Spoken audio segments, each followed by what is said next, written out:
I do want to acknowledge your opinion on Tim Ezell from Fox 2. I know the guy. I met the guy a couple times.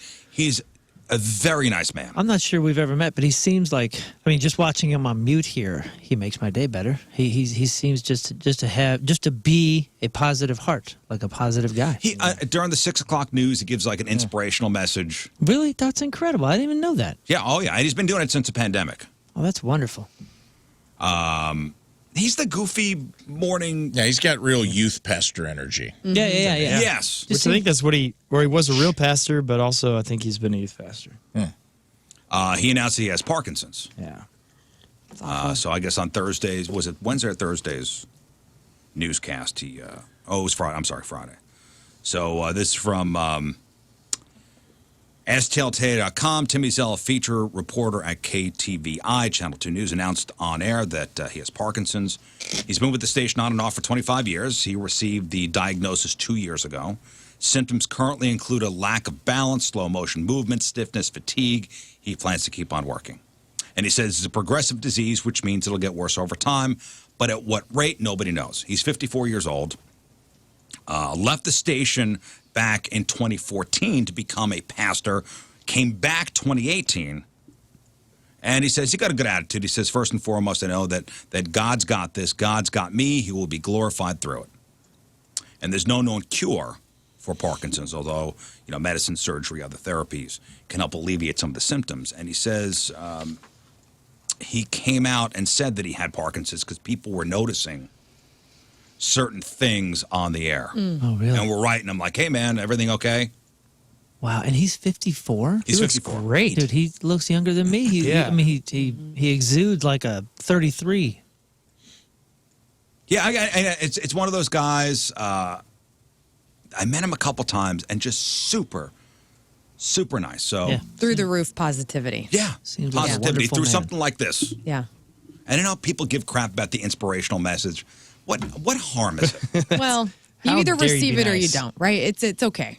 It's just putting any like- extra goodness in the world What is is it? good. I mean, I've heard people just, oh my God, I want the news. Screw this inspirational message at 6 o'clock. I want the doom and gloom. The guy gives like 3 or 4 minutes of positivity a night, and people are through the roof pissed Right. off. Yeah. I don't understand that. That's their problem, not That's his. amazing.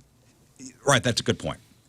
Yeah. That's their problem, not his. Right. The guy's trying to spread like a decent message. Yeah. F this guy. Okay. Well, and you know what? Good on him for having that positivity in his life, wherever he receives it from, because, I mean, when you get a diagnosis like this, you're going to need it. And so, you know what? In my heart, I hate that this is going on for him, but I know that he's going to be okay mentally through it because Yeah, 'cause of all that goodness he's had. Yes. Yeah, he's built for it. Yeah. Yes. So I read this on STLtoday.com, and I go, okay, let's go to the comments. Oh, Oh, yes. no. Talk about spreading positivity. Let's Dude. go to the comments. Careful. Oh, yes, and I shouldn't have done that. Shouldn't have read the Cesspool. comments because What on earth are people saying? all I'm thinking is, because I saw at the end of the article, it was like 8 comments. And I go, I wonder Right. what those comments could possibly be. I would read the story, me personally, and go, oh, that's too bad. Right. Prayers for this dude. I wouldn't go and comment. And if I were to comment, it would be something positive. But oh, no. Oh, man. What can you possibly write about this story? The guy opens up his heart. I'm going through this thing. I'm looking at God for guidance. Okay. Right. And then, of course, there's humanity. You have some examples? Oh, I have one that I was just like, oh, God, I shouldn't have read the comments because is this a snapshot as far as what society is? Yes. Yeah. For every 5 comments, there's one real big a-hole. It's a sample. This guy writes, I don't wish any ill on him, but he is super annoying. Then this is the article which is announcing that he's got Parkinson's. Right. Oh, my gosh, man. I don't wish any ill will on him, but he is super annoying. I have to change the channel when he comes on, especially the inspirational garbage. I hope he goes back off the air soon. All right. That's my sweet. What a total douchebag. What?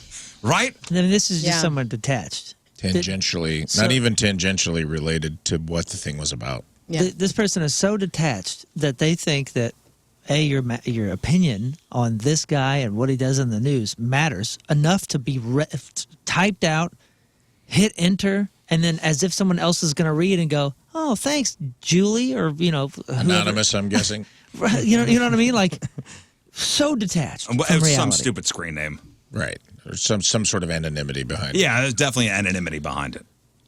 I had a similar thing over the week. I was obviously keeping up on St. Louis news and stuff, and I saw Beetle Bob had passed. Yeah. Which really bummed me out because, I remember when I moved to St. Louis and would start going to shows, and when I started to catch on who Beetle Bob was, I thought it was so cool to see him, and I think I went up and talked to him whenever I was. You heard a the teenager. legend of Beetle Bob.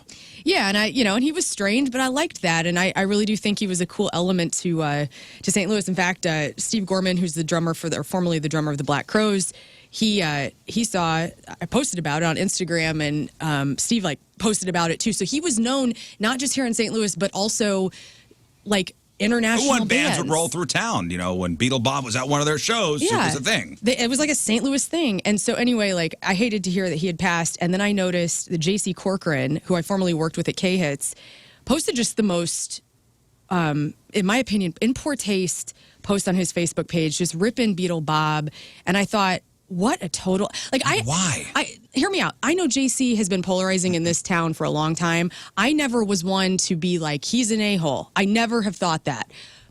But this post rubbed me so wrong where I was I didn't comment. I just kept scrolling, but I was reading the comments. I was not alone in that disgust on his post. To me, that was just in poor taste, even if you feel that way. Right, but why? Why? What is the point of posting it? Exactly. Does it make you feel better? Like this guy that wrote, "I hope Tim Ezell goes off the air soon." Right, yeah, great. Have your opinion. Why? Why would you write that? It's so weird. It's okay to have an opinion. You don't have to love everybody. It's so senselessly weird. Well, we only have one TV channel, so I get it. That's not even that's the old cliche thing to say, Scott. I know, turn the channel. I get that. We get that all the time. Hey, you don't like this, turn the channel. But it's the mentality of why would you post that? Mental case. Yeah, man. On a news story. Can you imagine back in the day, all the newspapers that are out, if all of our hateful racist neighbors or whatever could comment on every, that would be so bizarre to think about. They're still out there commenting now. That's what I'm saying. That's what's happening now. Everybody's commenting on news stories. I want to know psychologically what is in this person's head. I think it's this. It's the same thing as trolls. We live in a society now where, while they're clamoring against art or anybody creative, anything creative, anyone that works in the public, anything, any political topic, any social topic, anything, we will immediately find our way to make it about us, whether it has anything to do with us or not. Because that's what you're really doing is you feel small, and you want to be heard. So instead of doing something creative or that has merit, you would rather comment on what someone else does, tear it down, and if they're popular, accuse them of appealing to the lowest common denominator or having this art having no merit, while you're at the same time attempting to do the same thing by appealing to everyone's worst instincts, their most base feelings of hate and loathing and criticism, to appeal to the masses so they will like you, so you can get the likes, so you can get the agreement, so people can see your little opinion and come to your little lemonade stand of this thing that you think is so important to put out in the world when really it's dog crap. Is it maybe a miscalculation of if I pile on this, then people will come along and go, "Hey, man, you're right." Yeah. Why? Especially in anonymity. You get none of the blowback and all of the good feels if somebody's if somebody gives you a thumbs up on your comments. Yeah, you're right, man. He is annoying. Yeah, he is annoying. He is ugly. He is stupid. He is this. He is that. He's not talented. Blah, blah, blah. And even if you feel that way, it's all. And then if someone disagrees with you, you don't have to take the brunt of it as a person because you get to live in this anonymity of the trolls world. When really you're just a shadow.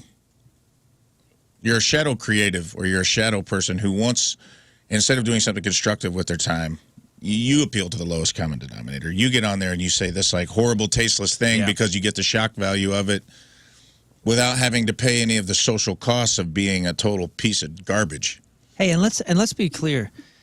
Everybody should and could and should have your own opinions. You're not allowed. You're not supposed to like everybody.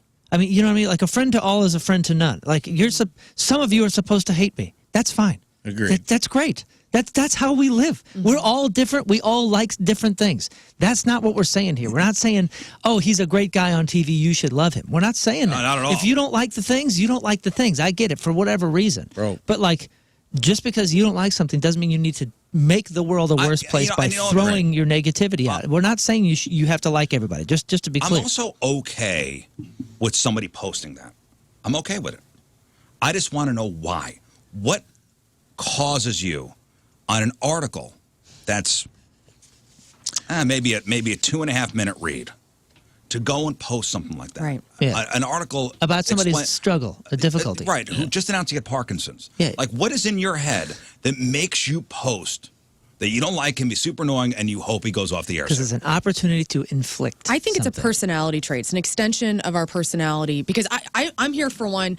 I rarely comment on articles that are shared by entities and organizations that I follow. I rarely do. I might share them and then have my comment there on my page, but I rarely am in the comments blowing things up. And I definitely don't have that personality trait of, if I am irate over something, leaving it in the comments. I really just don't. I you know what I'm saying? Because I think that it is such a way. I don't want the extra attention that comes with that. I don't want to be spreading even, more negativity. And I have opinions about everything just like everybody else. But I don't know. I think it's a personality trait. The people that do comment are insane. As somebody who hates most things, like myself. Yeah.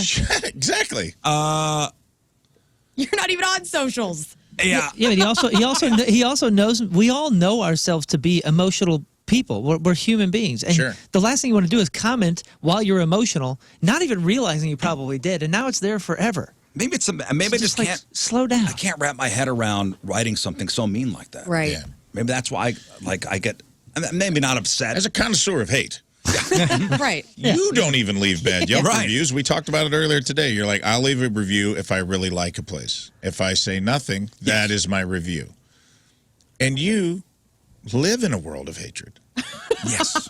And even you can show restraint. Yeah, I'm like Yet these I'm people- like a councilman on in the town of hate. You are. But then people will say we I have want a some the radio mayor. show, and this is essentially our comment box is this show, right? Because we all Yeah, have sure. opinions of things. Yeah, but yeah. that's different. That's our job. You can email us. You know who is talking right now. So if Sure. we say something and you want to really come at us, you can, via email, directly know what And my you thoughts do. are. And you do. Yeah. And that's part of the game. We have to deal with that. And That's the sometimes thi- we'll stand by it, and sometimes we'll go, you know what? I don't feel like that anymore. Right. I made a mistake, or I emotionally spoke, or I was reacting in real time on a 4-hour show a day. Sometimes I'm like, I don't care what Yeah. you think. And I'm sure that Tim Ezell doesn't care He doesn't about the care. Nor comments. should he at Nor all. should he. For me, I said, man, this is probably one of the lowest points of this man's life. He's got to come on TV and explain Yeah. that he's got Parkinson's. Right. I hope he didn't see that. Well, we've Same. talked about this before, too, and I agree with Moon. Like, if you don't have some haters, if you don't have some people that don't like you, you're probably not saying anything of substance ever. Yeah. You know, the friend to all is a friend to none thing. I agree with that. So I'm not for everybody. And it's okay. That's cool with me. I'm not for everybody. But if I'm not for you, I don't need to hear about it. Right. I Yeah. really don't need to hear about it. Same way Tim Ezell doesn't need to hear about it. There are lots of things that aren't for me. There are a lot of popular things that I don't get that I'm like, I think it's trash. But I don't cultivate my Facebook or Instagram around it. I don't cultivate my personality around tearing other things down. I just don't like it privately. I might tell my friends in a conversation. Yeah, I just sit at home and just stew silently. Yeah. And then I Like a bury normal it. That's me. person. Like a That's normal right. person. I am going to have coronary heart disease very young because I bury it like you're supposed to, like an American. I bury it deep in my guts. And I let it bubble, which is what you should do. Yes. Yes. Yes. Therapy, Yes. meditation, eating good food. You'll be all You should right. bury it, put it in the Push attic, it put it in way a box, down. push it in a corner, let cobwebs grow Yeah, over just it. push it down. Never your open health. that As far as box. it can go. For Your Health by Rafe. Never open that box? Alcohol for having fun Yes. and opening and just people up. drink it away And too. bury it Yeah. for other things. Just drink it away and just push it down. Not always.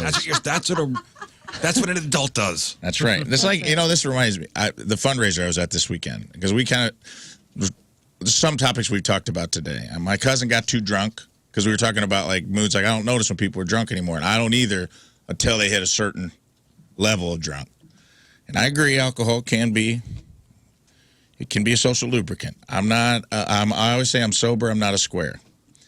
But sometimes it can lubricate too much. Oh, yes. And then I got a live comment. I got this actually live to my face where my cousin came up to me and he's drunk. He said, I miss hanging out with you, man.